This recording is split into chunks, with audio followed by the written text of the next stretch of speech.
Bueno, le voy a dar primero como una presentación. A ver, se queda ahí. Que se resbala esto. Sí, no se vaya a caer. Puedes ponerle este aquí, no sé si eso ayude o te tape la cámara. No, ahí mira. A ver, Ok. sí. Bueno, estoy con el doctor Daniel Flores Curiel. Él es ahora maestro de la Facultad de Economía y fue director de la misma facultad del 2007 al 2013. Y tiene pues diferentes líneas de investigación como organización industrial, regulación económica, telecomunicaciones y desarrollo económico, entre más. Ujú. Y pues ahora vamos a hablar de la pobreza urbana y migración, migración, perdón, y que fue una investigación que realizó con más personas. Y bueno, la primera pregunta es si la migración representa alguna problemática para los estados de los países a los que van a Mira, migrar. yo te diría que en general la migración tiene efectos. Voy a anotar. Sí, que la migración en general tiene efectos que pueden ser importantes. Puede, y no en todas partes los efectos son los mismos, ¿no? Uh-huh. Por ejemplo, normalmente uno de los efectos más conocidos de las migraciones puede depender del tipo de persona que migra, ¿no? En algunos lugares la migración puede ser de personas muy educadas o puede ser de personas con bajo nivel educativo. Okay. Y eso afecta a distintos grupos. Por dar un ejemplo, en el caso de los Estados Unidos, la queja, digamos, de algunos de los norteamericanos, no es de todos, de algunos norteamericanos, sí, tiene que ver con que llegan migrantes y eso normalmente con baja escolaridad a ciertos lugares y eso deprime los sueldos de los trabajos que requieren poca escolaridad. Entonces, okay, esa es una de las quejas de un grupo. Eso, por supuesto, perjudica a un grupo, pero en general beneficia al resto de la sociedad en el sentido de que pues llega gente que puede producir bienes y servicios de manera barata. Entonces, la migración afecta a distintos grupos de distinta manera, ¿no? Okay. De manera muy general, ¿no? Uh-huh. Ahora, en el caso de lo que nosotros estudiamos en esa ocasión, que fue hace ya algunos años, lo que tratábamos de averiguar era si la llegada de migrantes uh-huh era una de las explicaciones de los índices de pobreza o de la pobreza en las ciudades como Monterrey y el Distrito Federal. ¿Por qué? Porque se decía mucho o se dice mucho que, digamos, las personas normalmente dicen, bueno, nuestro estado pues es un estado, digamos, de los más avanzados del país, urbanizado, donde el nivel de ingreso es relativamente alto a comparación con lo que es el resto del país. Y por lo tanto, y entonces la pobreza, ¿a qué se debe la pobreza? Y una de las explicaciones naturales es, pues son migrantes, ¿no? Es la gente que está migrando lo que hace que mantengamos o que tengamos niveles importantes de pobreza. Y un poco el estudio que hicimos trataba de ver, bueno, cuál era realmente el impacto de esa migración, ¿sí? Okay. Bueno, ¿por qué migra la gente a otros estados, países? Migra por muchas razones. Uh-huh. Las dos grandes causas, digamos, de la migración son completamente distintas, ¿no? Uh-huh. Algunas personas migran y son, yo no diría que es la causa principal de la migración, pero sí es una causa importante en ocasiones, por ejemplo, porque hay en sus lugares de origen hay algún conflicto. Okay. Por ejemplo, uh-huh, entonces aquí estamos hablando, por ejemplo, de todos los que son desplazados, los que huyen de una guerra, uh-huh, los que huyen de, ya en otras épocas quizás, huyen de hambrunas, plagas, de problemas de ese tipo, ¿no? Entonces una de las causas de la migración es esa migración forzada. Okay. Le llaman migración forzada porque la gente se ve obligada a abandonar su lugar por una causa, normalmente eran las guerras la causa principal. Había un conflicto armado y la gente huye pues, para sobrevivir sí, y a veces hay gente que se queda, a veces hay gente que se queda sin país, ¿sí? Es decir, llegan a su país, alguien toma el país, por decirlo de alguna forma, y entonces estas personas huyeron y son personas que ya no tienen nacionalidad porque su país ya no existe, en ocasiones, ¿verdad? Okay. Entonces, digamos, una de las principales causas de migración, sobre todo en épocas en las que la guerra era mucho más común, pues era esa, ¿no? Okay. Ahora, la migración también tiene otra causa y es, hay una gran cantidad de migrantes que lo hacen en busca de mejores oportunidades de trabajo, de vida, ¿no? La gente se migra, por ejemplo, porque, bueno, estamos ya en un mundo mucho más conectado, globalizado, ¿no? Y entonces en ocasiones, por ejemplo, la gente migra porque se va a estudiar a otro lugar, porque se va a casar, o sea, conoce a una persona de otro lugar y deciden casarse y a veces terminan viviendo en un lugar distinto al origen de ambos, de la pareja, ¿no? Entonces, y otros simplemente migran porque tienen oportunidades mejores de trabajo en otro lugar. Por darte un ejemplo que es muy importante, en Estados Unidos tiene niveles de migración dentro del país mucho más altos que los que tenemos en México. Es muy común que la gente migre. Alguien trabaja en Texas y consigue trabajo en California y la gente se mueve con mucha tranquilidad, ¿no? O sea, se mueve de manera muy fácil. O alguien de California consigue trabajo en Nueva York o encuentra una mejor opción de trabajo en Nueva York y se mueve a Nueva York. Y la gente se está moviendo mucho. Por ejemplo, el norteamericano es un mercado laboral muy conectado, en donde la gente cuando busca trabajo en cualquier parte del país y está dispuesta a moverse. Y eso significa, por supuesto, mucha facilidad para colocarse y cambiar de trabajo. Estamos hablando de un país rico, ¿no? En donde la causa de la migración principal no es que la gente esté forzada a salir, sino que está acostumbrada a buscar mejores oportunidades y por eso migra. Y eso también es algo que ocurre en nuestro país. O sea, mucha de la migración, la mayor parte de la migración que ocurre en el país es migración de personas entre ciudades de tamaño mediano. Okay. Es decir, ya no es la migración que se dio en los 70, 60, cuando la gente salió del campo a la ciudad y principalmente a las grandes ciudades. Ese fenómeno ya pasó. Y después de eso, lo que siguió es un proceso de migración de personas entre ciudades de tamaños medianos. ¿Sí? Okay. Voy a cerciorarme si estoy grabando. Sí, está. Entonces, ¿cree que los países o los estados reciban de diferente forma a las personas que migran? Pues, por ejemplo, los que migran porque tienen que salir de sus países o por buscar mejores oportunidades. Sí, normalmente la situación es muy distinta. Lo que nosotros encontrábamos en ese estudio, que ya tiene 10 años y probablemente muchas cosas cambiaron, pero hay que entenderlo también como en el país hubo una inmigración importante cuando se firmó el Tratado de Libre Comercio en los 90s y empezó a desarrollarse más el norte que el sur, ¿no? O sea, mucho del crecimiento económico del país se ha dado en los últimos 20 años, por decirlo de alguna forma, en el norte del país. Y entonces eso ha hecho que los fenómenos migratorios sean de personas que van hacia una serie de ciudades que están en el norte. Okay. Esa parte de la migración era, mucha gente llega a trabajar, pero es gente que llega básicamente, primero que pues son mexicanos y pueden vivir, o sea, es gente que se le ve de una manera como paisanos, ¿no? Que puede vivir en cualquier parte del país que desea, hay libre movilidad.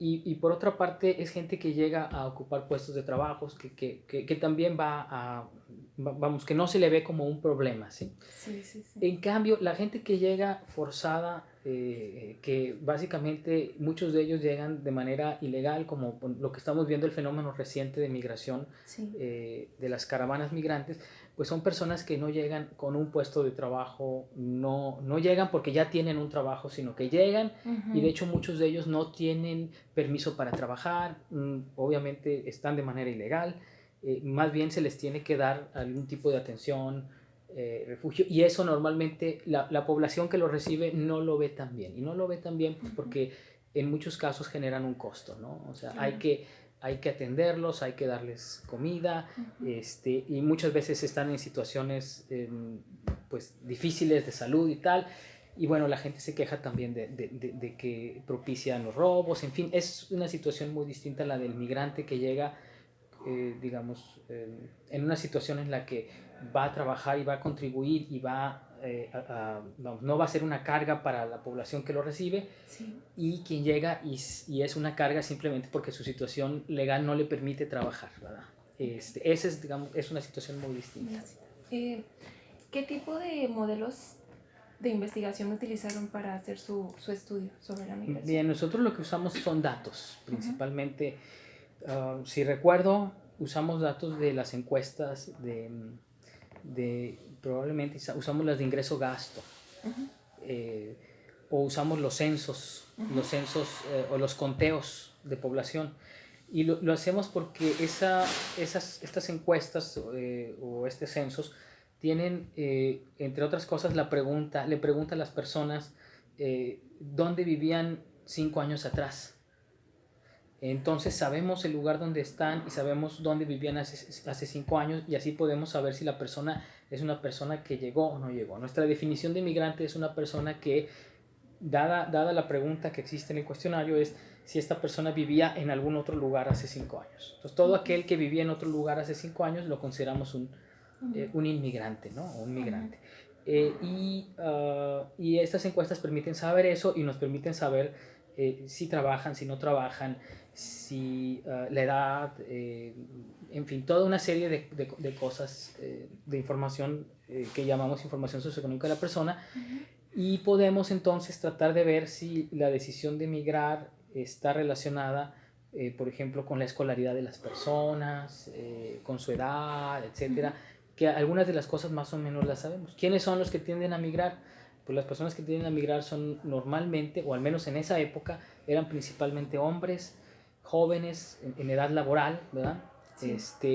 Y no, en su gran mayoría, al menos el perfil de la gran mayoría de estas personas en esa época eran personas solteras, que básicamente es el perfil de la persona que va a trabajar a otro lugar y que está dispuesta a moverse porque no tiene niños. Sí. O sea, no es tan fácil moverse cuando uno ya tiene hijos y están en la escuela, está casado. Entonces el perfil de las personas que migran es principalmente ese, sin que excluya otras cosas. Y otras de las cosas que encontrábamos es que eran personas que al menos este migrante del que estamos hablando, es personas que tienen una escolaridad un poco más alta que el no migrante.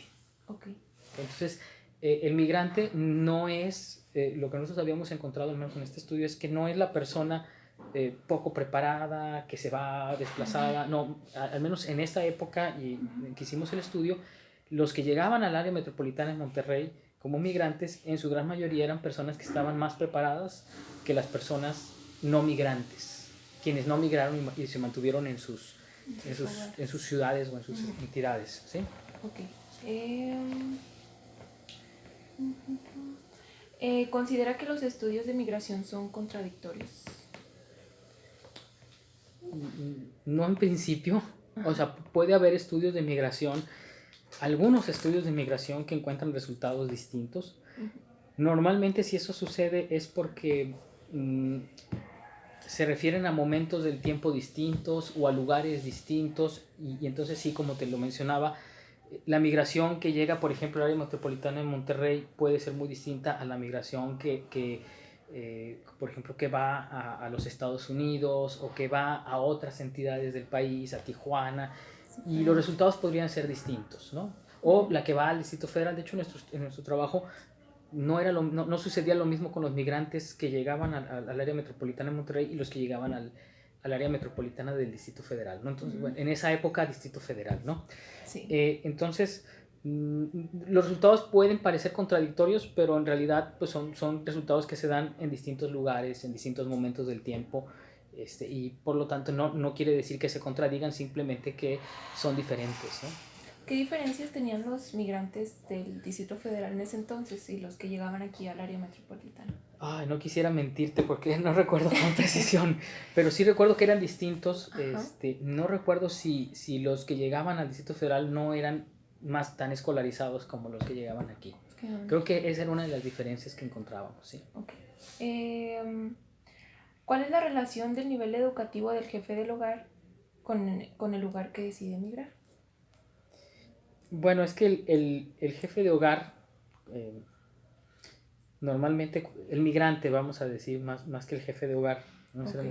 El migrante pues va a buscar lugares en donde va a buscar el lugar en donde crea que sus características, es decir, la experiencia que tiene, el tipo de trabajo que desempeña, sus habilidades, busca el lugar en donde cree que le puede dar, donde es más apreciado, ¿no? Sí. Esas características, ¿no? Entonces, por decirlo de alguna manera, uno dice, bueno, yo voy a migrar hacia una ciudad en donde hay, por ejemplo, una gran industria de del software, ¿verdad? Bueno, pues a lo mejor ese es un buen lugar para migrar, por decirte, hacia lo que en Estados Unidos sería California o Silicon Valley, ¿verdad? O por ejemplo Texas. Pues ¿quiénes migran ahí? Pues las personas que tienen estudios de computación, ¿verdad? Que son ingenieros en computación o en sistemas. Sí. Y ellos, para ellos esos lugares son lugares atractivos para migrar.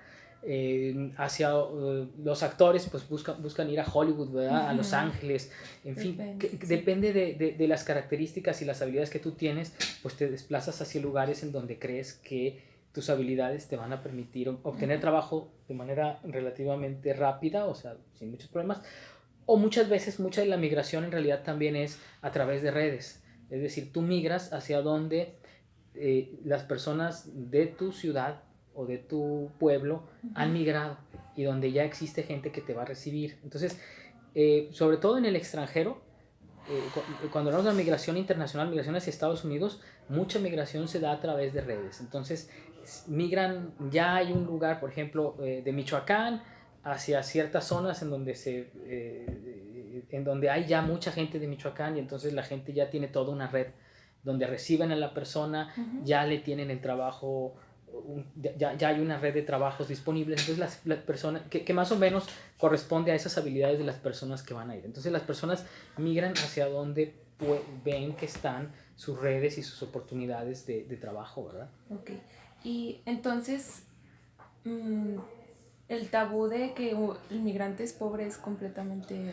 no, hay mucho, hay de los dos. Obviamente hay una gran migración, y en la migración hay de todo, ¿no? Va a haber pobres y gente que migra por pobreza, pero la gran mayoría de los migrantes, de hecho, no pueden ser tan pobres, porque migrar cuesta. Entonces, no pueden ser demasiado pobres porque necesitan, para migrar, necesitas tener, sobre todo la gran mayoría de los migrantes, pues migran, algunos llegan en avión, otros llegan ¿cómo se llama? En vehículos. El migrante necesita, y muchas veces tienen que desplazarse una buena distancia, no pueden ser demasiado pobres. Entonces el migrante, sí, la idea de que los migrantes en general son pobres y están siendo desplazados y tienen que irse, ¿verdad? No es completamente correcta, ¿no? O sea, y esto ha sido a lo largo de los años. A lo mejor lo fue probablemente en algunos casos, en algunos ejemplos, probablemente sea la razón principal para migrar, pero en muchos otros no es así. O sea, el migrante, de hecho, llega a pagar cantidades muy importantes de dinero para irse, sobre todo si se va a otros países. Y muchos migrantes que llegan a Europa, a Estados Unidos, pues lo hacen pagando cantidades importantes de dinero. Entonces, pobres no pueden ser, ¿sí? Okay. La última pregunta es, ¿qué impacto tiene la migración sobre los índices de pobreza?